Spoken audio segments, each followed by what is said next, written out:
High বন্ধুরা, দেখেন এই যে আমার বিয়াই, ওই যে আমার বিয়াই, এই যে ভুট্টা খেতে পানি দিতেছে।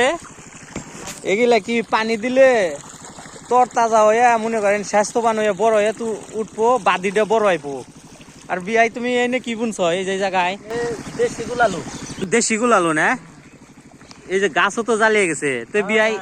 উপরে ময়লাটা পড়ছে, ময়লাটা ফালিয়ে দিলে পাতে এই ময়লাটা আর হইতে পারবো না। আলু গাছ স্বাস্থ্যবান হবে, মোটা তাজা হবে, গুলালু বেশি ধরবো। দেশি মানুষ দেশি জিনিস বলি।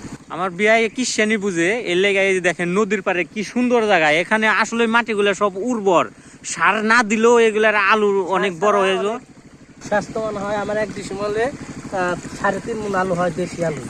দেখছেন? বুলডার আলু বলি তাহলে 4.5 মণ হয়। এক ডিসিমলে 3.5 মুন আলু, আর বুলডার মূল্যে কয় মুন বিয়াই?